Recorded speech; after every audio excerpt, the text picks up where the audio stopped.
এই যুব সমাজকে বাঁচাবার জন্য নেশার বিরুদ্ধে যে আমি আন্দোলনটি গড়েছিলাম একটা কারণে, সুস্থ সমাজ যেন গড়ে তুলে ছেলেগুলো যার যার দায়িত্বে দেশের জন্য জাতির জন্য যেন কাজ করতে পারে। এই দেশটাকে যদি আমাদের খুব সামনের দিকে নিয়ে যেতে হয়, এই যে মাত্র একটা ছেলে বলল ঢাকা ইউনিভার্সিটিতে চান্স পেয়েছে, এখানকারই স্টুডেন্ট না, এইভাবেই আজকেও এখান থেকে পড়াশোনা করে ঢাকা ইউনিভার্সিটিতে চান্স পেয়েছে, কালকে দেখবেন বিসিএস দিয়ে সে বাংলাদেশের কোনো একটা আইজি হবে, না হলে ডিআইজি হবে, না হলে কোনো বড় অফিসার। এটাই হচ্ছে যে আজকে আপনি ছোট, আজকে আপনি গ্রামের একটা স্কুলে, এই কথাটা আমি এই জন্য সবসময় বলি যে আমাদের তরুণ প্রজন্ম যারা নষ্ট হয়ে যায় নেশার কারণে, আমার আফসোস এজন্যই লাগে, সে বুঝে না, সে মনে করে আমি একটা গ্রামের স্টুডেন্ট, গ্রামে আমার জীবনটা মনে হয় এইখানেই। না, আজকে এখান থেকে পড়াশোনা করে কালকে বাংলাদেশের বিসিএস পরীক্ষা দিয়ে কালকে বাংলাদেশের বড় একজন সে অফিসার হবে। মা বাবা খুব শখ করে পড়াশোনা করিয়েছে, রোদের ভিতরে মা স্কুলে দিয়ে বাইরে দাঁড়িয়ে রয়েছে, কষ্ট করেছে আপনাদের জন্য। এই জন্য তাদের এই কষ্ট যাতে বিফলে না যায়, আপনারা অবশ্যই চেষ্টা করবেন। ইরফান ইন্টারন্যাশনাল এই হাই স্কুল, যেটা মৌলানা আজিজুল আখন্দ সাহেব খুব আন্তরিক মানুষ, আপনাদেরকে নিয়ে ফিকির করছে, চিন্তা করছে।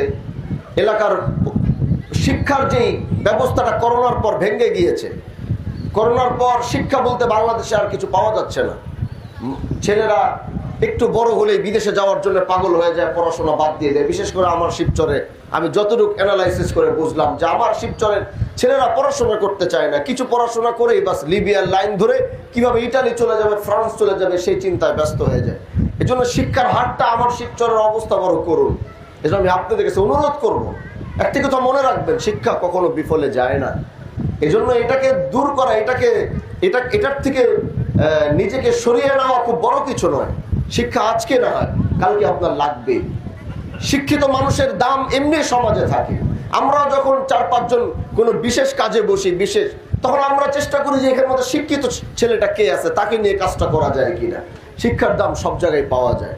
এজন্য আমার শিবচরের যুব সমাজকে বলবো, বিদেশে যাও ভালো কথা, একটু পড়াশোনা করে শিক্ষিত হয়ে যাও, ওইখানে গিয়ে তোমার দাম থাকবে।